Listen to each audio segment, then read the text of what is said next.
Hello guys and welcome back again to our YouTube channel virtual library. आपको पता है हम इकोनॉमिक्स की सीरीज यहाँ पे पढ़ा रहे हैं, तो 3 लेक्चर्स हमारे खत्म हो गए। आज हमारा चौथा लेक्चर है जो कि है कैलकुलेशन ऑफ जीडीपी। जीडी हम कैलकुलेट कैसे करते हैं। स्टार्ट करने से पहले मैं आपको बताऊं कि जो नया आया है इस वीडियो पे और डायरेक्टली ये वीडियो स्टार्ट कर रहा है, मैं प्लीज बताना चाहूंगा कि आप ये वीडियो कंटिन्यू ना करें अनलेस कि आपने पिछले 3 वीडियोज देखे। 3 वीडियोज हमने खत्म किए हैं। पहला इंट्रोडक्शन, दूसरा हमने जीडीपी के बारे में पूरा अच्छे पढ़ा, तीसरा हमने पढ़ा रियल जीडीपी, नॉमिनल जीडीपी होता क्या है। ये सारी चीजें हमने अच्छे से डिस्कस की, तभी हम आज इस टॉपिक पे आए हैं जो कि हमारा कैलकुलेशन ऑफ जीडीपी।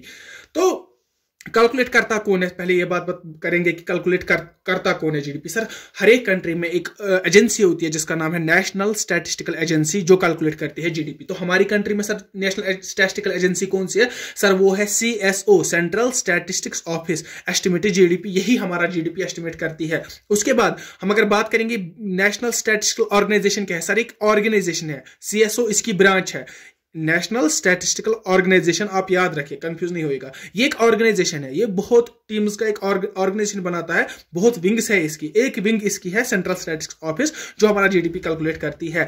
एंड इनको पे, इनको फंडिंग कौन प्रोवाइड करता है? Sir ministry of statistics and programme implementation, ये इनको फंड्स प्रोवाइड करते हैं। ठीक है ना। स्टार्ट करते हैं हम हमारा मेथड्स, जो कि अब ये जो काम कर रहे हैं, ये लोग काम कर रहे हैं, तो ये कौन से मेथड्स इस्तेमाल करें जो कि कैलकुलेट कर रहे हैं जीडीपी, जो कि हमें अपना नेशनल इनकम बता रहे हैं। तो कुछ मेथड्स इनमें है, जैसे income method, expenditure method, gross value added method और प्रोडक्शन मेथड। और भी मेथड्स है लाइक आउटपुट मेथड है, लेकिन वो इंपॉर्टेंट नहीं है। मैं ये 3 जो भी इंडिया में चल रहे हैं, मैं वही तीनों की बात करूंगा, क्योंकि क्वेश्चन इन्हीं से आएगा, उनसे नहीं आएगा। ठीक है ना। ये तीन हम डिस्कस करेंगे, यही 3 इंपॉर्टेंट भी है। ठीक है ना। तो चलिए जी, स्टार्ट करते हैं हम अपने इनकम मेथड से। ठीक है ना। इनकम मेथड, ठीक है ना। इनकम मेथड क्या है सर? देखिए, मैं आपको अगर बताऊं कि मनी है ना, मनी सर्कुलर वे में फ्लो करती है। Money flows in circular way. Sir वो क्या है? Circular flow, money circular flow दिखाती है। सर वो क्या है? मतलब कि अगर पैसा इधर से निकल रहा है, वो मार्केट में इधर इधर जाके फिर से वापस उधरी पे आ रहा है। ठीक है ना। इसको बोलते हैं हम circular flow of money. Sir ऐसा कैसे होता है? सर ऐसा ऐसे होता है जैसे अगर मैं ए एंड बी एक एग्जाम्पल है। ठीक है ना। ए कुछ प्रोड्यूस कर रहा है, ये प्रोड्यूसर है। ठीक है ना। बी जो है वो ये जो प्रोड्यूस कर रहा है, इसी को खरीद रहा है। ठीक है ना। तो इसको हम बोलते हैं ये एक्सपेंड कर रहा है, एक्सपेंडिचर कर रहा है। क्या कर रहा है सर? ये प्रोड्यूस कर रहा है, इसको पैसे लगते हैं, इसने प्रोड्यूस किया। सपोज टू बी इसको 100 रुपीज लगे प्रोड्यूस करने के लिए। अब ये बी आ रहा है, ये इस 100 रुपीज को खरीद रहा है। मतलब क्या हुआ? इसकी इनकम बढ़ रही है, इसकी इनकम बन रही है, और ये जो है ये एक्सपेंडिचर कर रहा है। ठीक है ना। ये अपना एक्सपेंडिचर मनी कर रहा है। तो इनकम मेथड से अगर हम देखेंगे 100 रुपीज हमारा जीडीपी है, और एक्सपेंडिचर मेथड से देखेंगे तो 100 रुपीज हमारा जीडीपी है। मतलब इस बात से है कि जो भी methods of calculation of GDP है, हर एक में value at the end same ही आती है। तो अब हम मेथड्स 1 बाय 1 पढ़ेंगे। ठीक है ना। इनकम मेथड में मैंने आपको बोला कि इनकम मेथड वो मेथड है जिसमें इसकी इनकम हो रही है, ए की इनकम हो रही है, लेकिन सर ए कर क्या रहा है? प्रोड्यूस कर रहा है। ठीक है। मैं इधर पे लिखूंगा प्रोडक्शन। जो भी बंदा प्रोडक्शन करेगा, जो भी इंडस्ट्री, जो भी फर्म प्रोडक्शन कर रही है, उनको इनकम आ रही है। ठीक है ना। वो इनकम जनरेट कर रहे हैं। इसी इनकम मेथड को हम पढ़ेंगे। तो अगर मैं प्रोडक्शन की बात करूंगा, प्रोडक्शन का अगर आपने पिछले वीडियोस मेरे देखे होंगे, मैंने बताया है कि प्रोडक्शन एक, अगर मैं पेन एक एग्जांपल लूंगा, मैं पेन एक प्रोड्यूस कर रहा हूं, पेन में लिखूंगा एग्जांपल, पेन मैं प्रोड्यूस कर रहा हूं, प्रोडक्शन मुझे इसकी करनी है। सर मैं इसकी रेट क्या लिखूं? मैं जब प्रोड्यूस करूंगा इसकी रेट क्या होगी? सर वो ये होगी, देखो पहले फैक्टर्स ऑफ प्रोडक्शन पे हम आते हैं। फैक्टर्स ऑफ प्रोडक्शन, ठीक है ना। सारा लिख के है, आप ये टेंशन नहीं लीजिए, पीडीएफ बना के है, पीडीएफ पे आपको सारी डिटेल्स मिल जाएंगी। पहले हम यहाँ पे देखेंगे, आप बस इधर पे देखिए, कोई नोट्स बनाने की जरूरत नहीं है, बस आपका ध्यान चाहिए। फैक्टर्स ऑफ प्रोडक्शन में हमारे आते हैं लैंड, दूसरा आता है हमारा लेबर, तीसरा आता है हमारा कैपिटल, चौथा आता है हमारा एंटरप्रेन्योर। ठीक है ना। सर ये क्या होते हैं? सर अगर एक चीज प्रोड्यूस हो रही है, एक फैक्ट्री में प्रोड्यूस हो रही है, सर उधर पे लैंड इस्तेमाल होगा ना, तो उनको रेंट देना है।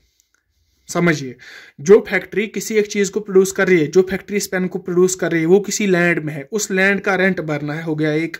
दूसरा जो उधर लेबर्स है, उनको वेजेस देने हैं, एम्प्लॉयज है, उनको सैलरीज देनी है। मतलब लेबर में आता है हमारा वेजेस, कॉस्ट एंड सैलरीज।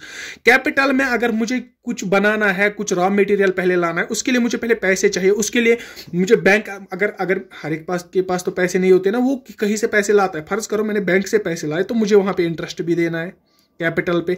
और एंटरप्रेन्योर अपना प्रॉफिट रखेगा। एंटरप्रेन्योर वो बंदा होता है जो एक फैक्ट्री को चला रहा होता है। और ये सब चीजें लाइक, अब मैं ये है फैक्टर्स ऑफ प्रोडक्शन जो कि एक प्रोडक्शन में काम करते हैं। मैं पेन की प्रोडक्शन कर रहा हूँ, रेंट देना है ना मुझे, वो है like 10 rupees, labour charges 20 rupees, capital 20 rupees और प्रॉफिट 50 रुपीज़। ये टोटल करके आता है 100, मतलब 100 रुपीज़ आ गया मेरा फैक्टर्स ऑफ प्रोडक्शन कॉस्ट। ये आ गया मेरा कितना, 100 रुपीज़।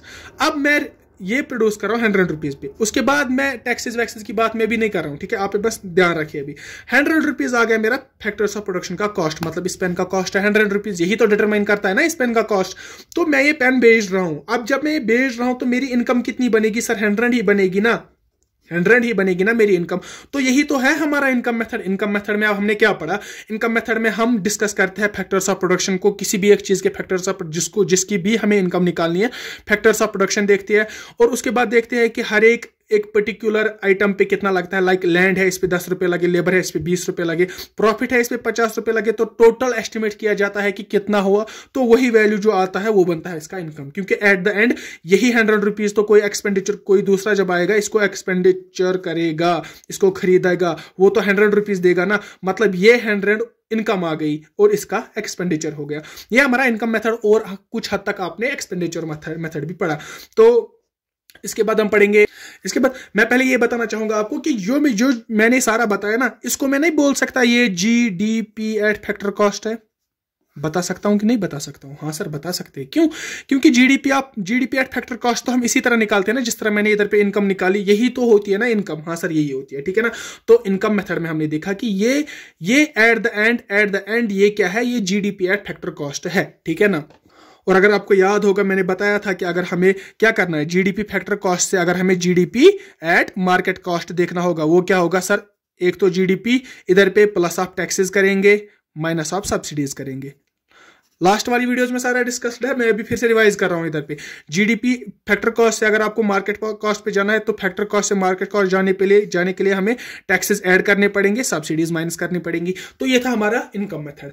अब हम आते हैं अपने दूसरे मेथड पे। स्टार्ट करते हैं हम अपना दूसरा जो मेथड है, वो है एक्सपेंडिचर मेथड, ठीक है ना। ये आपको मैंने अभी जस्ट एक मिनट में एडजस्ट करता हूं पहले। तो हमारा दूसरा मेथड है एक्सपेंडिचर मेथड। वो क्या है सर मैंने बोला इकोनॉमी में जो मनी है ना, वो फ्लो करती है एक सर्कुलर फ्लो में, ठीक है ना। सर्कुलर फ्लो में मतलब क्या है, अगर किसी ने इनकम जनरेट की, अगर कोई इनकम जनरेट कर रहा है तो वो किस पे कर रहा है, जब कोई एक्सपेंडिचर कर रहा है। मान के चलो मैं ये पेन जनरेट कर रहा हूं, मेरी ये पेन जनरेट करने से मेरी इनकम तब आएगी जब इसको कोई खरीदेगा। अब खरीदने कोई तो हम एक्सपेंडिचर बोलते हैं ना, तो हम बोलेंगे कि इनकम जनरेट करने पे हम एक्सपेंडिचर करते हैं। जो एक्सपेंडिचर करता है वो करता कैसे है, उसी को हम बोलते हैं एक्सपेंडिचर मेथड। अब हम देखेंगे ये क्या है, ठीक है ना। पहले अगर हम GDP की डेफिनेशन की बात करेंगे, उसमें आता है ना value of goods and services, यही उसी वैल्यू को हम इधर देखेंगे कि क्या वैल्यू आता है, ठीक है ना। तो इस तरह आता है। अगर मैं कंजप्शन की बात करूं या एक्सपेंडिचर की बात करूं, दोनों सेम है, ठीक है। कंजप्शन की अगर मैं बात करूं, कंजप्शन करता कौन कौन है सर, 4 तरीके की कंजप्शन होती है, याद रखना, ठीक है ना। पहला कंजप्शन जो होता है वो होता है कंजप्शन बाय प्राइवेट इंडिविजुअल्स। दूसरा जो होता है वो होता है हमारा इन्वेस्टमेंट। क्या इन्वेस्टमेंट, अच्छे से समझेंगे अभी। तीसरा होता है हमारा गवर्नमेंट, कौन कौन एक्सपेंडिचर करता है वो मैं लिख रहा हूं। चौथा अगर मैं बताऊंगा वो होता है फॉरेन एक्सपेंडिचर, ठीक है ना, ठीक है।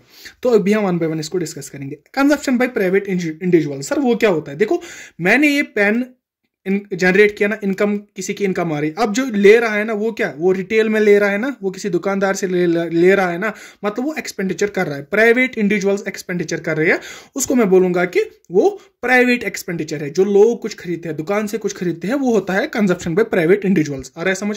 दूसरा अगर हम बात करेंगे इन्वेस्टमेंट, देखो एक्सपेंडिचर इस तरीके से होता है, ये तो हमें समझ आया। दूसरे तरीके से सर कैसे होता है एक्सपेंडिचर, सर इन्वेस्टमेंट मतलब अगर मैं शेयर्स बाय करता हूं, शेयर्स में बाय करता हूं, या अगर मैं कोई इंफ्रास्ट्रक्चर बाय करता हूँ, मुझे कोई स्कूल बनाना है, मुझे कुछ करना है, मुझे इंफ्रास्ट्रक्चर लाना है, मुझे, या अगर मैं कहीं पे इन्वेस्टमेंट करूंगा, जो भी इन्वेस्टमेंट होती है कहीं पे भी अगर इन्वेस्टमेंट होती है वो होता है क्या है, एक्सपेंडिचर। मतलब पैसा जा रहा है, जहां भी पैसा जाएगा ना किसी चीज में, वही तो एक्सपेंडिचर है ना।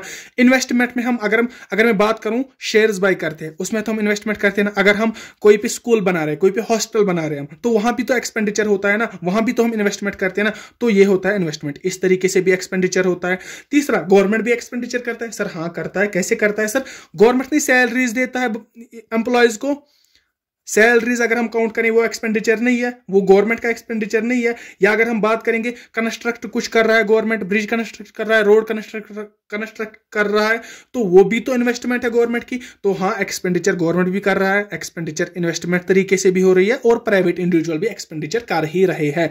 और लास्ट इंपॉर्टेंट आता है हमारा फॉरेन एक्सपेंडिचर। वो क्या होता है सर यहाँ पे KFC है, यहाँ पे डोमिनोज है, ऐसी इंटरनेशनल ब्रांड्स यहाँ पे वो काम कर रही है। GDP का उधर मतलब क्या, हमारा जो एक डोमेस्टिक बाउंड्री में काम कर रही है, उनका भी तो ऐड होता है ना, इनका भी ऐड होता है, ये भी तो एक्सपेंडिचर कर रहे हैं ना। अब इनका एक्सपेंडिचर हम कैसे निकालेंगे? वो हम NFI से निकालते हैं ना, net factor income from abroad, जो हमने पिछले वाली वीडियो में पढ़ा कि एक्सपोर्ट कितना हो रहा है, इंपोर्ट कितना हो रहा है, इन दोनों को हम माइनस करेंगे। जितना एक्सपोर्ट हो रहा है उसको माइनस करेंगे हम इंपोर्ट से, उधर पे निकलता है हमारा NFI, जो कि है net factor income from abroad. तो इन 4 तरीकों से हमारा होता है एक्सपेंडिचर, ठीक है ना। इन्वेस्टमेंट आपने अच्छे से पढ़ा। अब जो इन्वेस्टमेंट करेंगे वही तो उनका एक्सपेंडिचर है ना। और ये बात याद रखिएगा, जब इनकम कोई जनरेट कर रहा है, जब कोई प्रोड्यूस कर रहा है, उसी को तो मिलता है ना, उसी के बिहाफ पे हम एक्सपेंडिचर निकालते हैं ना, क्योंकि वही फिर लोग लेते हैं, वही फिर आप खरीदेंगे। आपको ये बातें समझ आ गई होंगी। आगे हम पढ़ेंगे कि हम कैलकुलेट कैसे करते हैं, ठीक है ना। अगर मैं इधर पे लिखूं GDP एक्सपेंडिचर मेथड, ठीक है ना, इस पे तो आपको कोई न्यूमेरिकल करना नहीं है, फिर भी मैं आपको बताऊं अगर हमें निकालना है, मैं कैसे निकालूंगा सर? मैं निकालूंगा, मैं सारे एक्सपेंडिचर जो भी कंट्री में हो रहे हैं ना, डिफरेंट जगहों पे डिफरेंट एक्सपेंडिचर हो रहे हैं, वो मैं ऐड करूंगा, मुझे टोटल एक्सपेंडिचर निकलेगा। उससे मुझे पता चलेगा कि मेरी GDP कितनी है। लाइक मैं एग्जाम्पल देता हूं, यहाँ पे मैंने जितने भी 4 एक्सपेंडिचर के तरीके लिखे, ये मैं ऐड करूंगा। लाइक कंजप्शन, पहली कंजप्शन बाय प्राइवेट इंडिविजुअल जो है वो मैं ऐड करूंगा, दूसरी में इन्वेस्टमेंट ऐड करूंगा, तीसरी में गवर्नमेंट ऐड करूंगा, चौथी में फॉरेन एक्सपेंडिचर ऐड करूंगा। लेकिन फॉरेन एक्सपेंडिचर हम ऐड कैसे करेंगे? हम करेंगे एक्सपोर्ट्स माइनस इंपोर्ट्स, जो कि हमारा NFIA है। ये मैं इसलिए बता रहा हूं क्योंकि फॉर्मूला यही है। फॉर्मूला आपने पढ़ा ना, ये NFI क्या है कि जितना हम ट्रेड करते हैं बाहर और जितना वापस आता है, दोनों को हम माइनस करते हैं, जो वैल्यू निकलेगा वो NFI होता है। वही इधर पे मैंने एक्सपेंड करके बोला कि अगर हम GDP निकालेंगे एक्सपेंडिचर मेथड से, वो होता है हमारा consumption by private individuals, surplus investment, government भी एक्सपेंडिचर करता है, और net factor income from abroad, या हम इसको जिसको हम नाम देते हैं फॉरेन एक्सपेंडिचर, ठीक है ना। तो ये था हमारा एक्सपेंडिचर मेथड, ये खत्म हो गया, तो इसमें ज्यादा कुछ याद रखने की जरूरत नहीं है। अब हमारा तीसरा इंपॉर्टेंट जो कि है ग्रॉस वैल्यू एडिशन मेथड, या जिसको हम दूसरा नाम देते हैं प्रोडक्शन मेथड, वो हम देखते हैं। तो हमारा तीसरा जो मेथड है वो है ग्रॉस वैल्यू एडिशन मेथड। तो ग्रॉस वैल्यू एडिशन मेथड में मैं आपको बताऊंगा कि मैंने अभी आपको बोला कि मनी है ना, वो इकोनॉमी में सर्कुलर फ्लो में फ्लो करती है। अगर यहाँ पे कोई प्रोड्यूस कर रहा है और यहाँ पे कोई एक्सपेंडिचर कर रहा है, तो पहले प्रोड्यूस कर रहा है, उसके बाद एक्सपेंडिचर के पास जा रहा है, उसके बाद फिर से वापस जा रहा है इधर ही प्रोड्यूस करने वाले पे। ये कैसे होता है? इसको बोलते हैं सर्कुलर फ्लो ऑफ मनी। ये हमारा टॉपिक नहीं है, तो मैं बोलता हूँ इधर पे है होती क्या चीज है। अब मैं बताऊंगा कुछ चीजें प्रोड्यूस होती है। अब जो प्रोड्यूस होती है ना, उधर पे क्या होता है? हमारा इनकम मेथड लगता है हमारा। अब एक्सपेंडिचर जब कुछ होता है तो उधर पे एक्सपेंडिचर मेथड। अब जो ग्रॉस वैल्यू मेथड है ना, ये एक आप बता सकते हैं कॉम्बिनेशन है दोनों का। सर कॉम्बिनेशन कैसे है मैं समझाऊंगा, ठीक है ना। देखो मैं आपको बताऊंगा इस तरह। प्रोडक्शन होती है ना किसी चीज की, हम प्रोडक्शन लेंगे। एग्जांपल मैं लूंगा प्रोडक्शन ऑफ कार प्रोड्यूस करेंगे हम। तो हम कार प्रोड्यूस करने के साथ साथ हम देखेंगे कि कैसे होता है कि ग्रॉस वैल्यू एडिशन मेथड हम कैसे अप्लाई करते हैं। प्रोडक्शन ऑफ कार देखेंगे। प्रोडक्शन पहले होगी, मतलब मुझे कार के लिए आयरन ओर चाहिए, एग्जांपल मैं ले रहा हूं, आयरन ओर चाहिए मुझे। आयरन ओर का फिर क्या होगा? ये स्टील में कन्वर्ट होगी, ये स्टील में कन्वर्ट करते हैं, मैं इसको बोलूंगा इंटरमीडिएट गुड। इंटरमीडिएट होता है। उसके बाद अगर मैं जाऊंगा, इसको फाइनल गुड बनाएंगे, जो कि हमारी कार है। यही है ना, यही प्रोसेस है ना, समझ रहे हैं ना आप। तो अगर मैं प्रोडक्शन यूनिट की बात करूं, इंटरमीडिएट यूनिट की बात करूं और फाइनल यूनिट की बात करूं, हर जगह हमारे फैक्टर्स ऑफ प्रोडक्शन काम में आते हैं। They play a role here. What? मैं आपको समझाऊंगा। फैक्टर्स ऑफ प्रोडक्शन कौन कौन से है? लैंड, लेबर, कैपिटल एंटरप्रेन्योर, यहाँ पे भी लैंड लेबर कैपिटल एंटरप्रेन्योर, यहाँ पे भी लैंड लेबर कैपिटल एंटरप्रेन्योर। कैसे सर? प्रोडक्शन हो रही है, अगर मैं कार की प्रोडक्शन कर रहा हूं तो मैं आयरन ओर निकाल रहा हूं, पहले मुझे आयरन ओर चाहिए। सर आयरन ओर आता कहां से? सर माइनिंग की जाती है। सर माइनिंग जो कर रहे हैं ना, उनको तो कॉस्ट देना है ना, किसको कॉस्ट देना है? उधर पे लैंड को। एग्जांपल मैं 30,000 देता हूं लैंड को, जहां पे हम माइनिंग करते हैं, वहां पे जो लेबर है उनको भी मैं 30,000 देता हूं। कैपिटल हमारा लगता है 30,000 इधर पे भी, और एंटरप्रेन्योर को हम देते हैं 10,000, ठीक है ना। तो हमारा जो टोटल कॉस्ट आया आयरन ओर का वो है 1 लाख। समझ आ रहा है ना? इसके बाद जब यही फैक्टर्स ऑफ प्रोडक्शन इस पे इधर भी अप्लाई होंगे ना, क्योंकि देखो स्टील जहां पे बना रहे हैं ना, आयरन ओर को जहां पे स्टील बना रहे हैं ना, वो भी तो एक कंपनी है, वो भी तो एक यूनिट है, उधर पे भी तो लैंड है, इधर पे भी तो कैपिटल है, इधर पे भी ये सारी चीजें हैं जो कि फैक्टर ऑफ प्रोडक्शन में आते हैं। तो उधर पे मैं बताऊंगा कि इसकी वैल्यू बढ़ रही है, बढ़ेगी कि नहीं बढ़ेगी? हाँ सर बढ़ेगी। सर मैं रखूंगा एग्जाम्पल 5 लाख, मान के चलो 5 लाख इधर पे आती है इन सब को ऐड करके, और जो अपना ये प्रॉफिट रखते हैं उधर पे मैं, उसके बाद मैं जाता हूं अपने लास्ट जो कि फाइनल, उधर पे मैं लिखता हूं कि इसकी वैल्यू अब बढ़ गई और आ रही है 10 लाख। अभी वैल्यू कैसे बढ़ रही है? इधर से इधर जाने के लिए हमें टैक्स लगता है प्लस, इधर पे जाने के लिए टैक्स लगता है, इसको भी प्लस करेंगे। लास्ट वीडियोज में हमने अच्छे से पढ़ाया है। तो टैक्स ऐड हो गया, उसके बाद तो अलग अलग यूनिट पे अलग अलग प्राइसेस भी आ गए। अगर मैं बात करूंगा gross value addition, gross value addition क्या है? इसको भी आप ऐड कीजिए सर, इसको भी आप ऐड कीजिए, इस वैल्यू को भी आप ऐड कीजिए। जो हमारा वैल्यू आएगा वो होगा हमारा gross added value, like 1 lakh plus 5 lakh plus 10 lakh. कितना हो गया सर? 16 लाख हो गया कि नहीं? हाँ सर। तो ये हो गया हमारा ग्रॉस वैल्यू एडेड मेथड, ठीक है ना। लेकिन जब हम फार्मूला देखते हैं, फार्मूला से हम कैसे निकालते हैं ग्रॉस वैल्यू एडेड मेथड? हम बताते हैं टोटल वैल्यू ऑफ सेल, इसको हम माइनस करते हैं वैल्यू ऑफ इंटरमीडिएट गुड्स। वो क्या होता है sir? Total value of sale कितना आया? ग्रॉस एडेड वैल्यू जो टोटल है ना, वो कितना आया हमारा? 1 lakh plus 5 lakh plus 10 lakh is equal to 16 lakh आ गया हमारा टोटल वैल्यू। माइनस अगर हम करेंगे कि इंटरमीडिएट गुड्स का कितना वैल्यू रहा इसमें से ये फाइनल गुड है, ये इंटरमीडिएट गुड है, ये भी इंटरमीडिएट गुड है। इंटरमीडिएट गुड्स को हम माइनस करेंगे इसके वैल्यू को। 5 lakh plus 1 lakh is equal to 6 lakh. हम 10 लाख में 16 लाख जो टोटल वैल्यू था उसमें से हम अगर माइनस करेंगे इंटरमीडिएट वैल्यू, वो है हमारा 5 प्लस 1 6 लाख। 6 लाख हम माइनस करेंगे, हमारा आंसर आएगा 10 लाख। तो जीवीए हमारा इधर पे है 10 लाख। तो मेरे बोलने का सिंपल मतलब है कि जीवीए जब हम निकालते हैं ना, हम पर यूनिट पे देख रहे हैं कि हमारा कितना वैल्यू ऐड हो रहा है। अब हम ये देखते हैं कि इससे हमें क्या पता चलता है सर? इससे हमें एक रिलेशन मिलती है। क्या रिलेशन मिलती है सर? टैक्स और जीडीपी के बीच में रिलेशन मिलती है। टैक्स और जीडीपी सर किस तरह मिलती है सर? मैंने देखा इधर पे 1 लाख लगा मुझे फैक्टर्स ऑफ प्रोडक्शन, इधर पे लगा मुझे कुछ फैक्टर्स ऑफ प्रोडक्शन 5 लाख। ये 1 लाख टू 5 लाख प्लस जो इतने टैक्सेस हो गए, ये हमें जो दिखाता है ना, अगर जीडीपी मेरा इतना राइज हो गया, इसमें से टैक्सेस भी है ना कि नहीं? जीवीए हमें एक रिलेशन देता है बिटवीन जीडीपी कितना है एंड टैक्सेस कितने हुए। जितना ज्यादा जीडीपी होगा उतना ज्यादा टैक्सेस लगेंगे उस पर। तो मेरे ख्याल से ये सारा खत्म हो गया जो हमें आज पढ़ना था। यही 3 मेथड्स है बस, और कुछ है नहीं इसमें। आप ज्यादा से ज्यादा इसमें अगर ये फार्मूला पूछेंगे, एक्सपेंडिचर मेथड में मैंने आपको बताया था फार्मूला पूछे थे, ये फार्मूला आप याद रखिएगा। याद रखने की जरूरत पहले नहीं पड़नी चाहिए, क्योंकि आपको ये सिंपल कंसेप्ट खुद ही एक्सपेंडिचर से आना चाहिए कि एक्सपेंडिचर किया किन ने और कैसे हम सम अप करके निकालेंगे। और उधर पे अगर हम इनकम की बात करेंगे, उधर पे फैक्टर्स ऑफ प्रोडक्शन की कितनी वैल्यू होती है, वही सीधे इनकम मेथड होता है। और जीवीए में हम देखते हैं कि अलग अलग यूनिट्स पे हम कितना वैल्यू ऐड होता है, कितनी वैल्यू एडिशन होती है और कितना टैक्स ऐड होता है, वो हमें देता है जीवीए या ग्रॉस वैल्यू एडिशन। तो ये कैलकुलेशन भी खत्म हो गई है। मिलते हैं हम अपने नेक्स्ट वीडियो में। Till then god bless you, take care of yourself and good bye.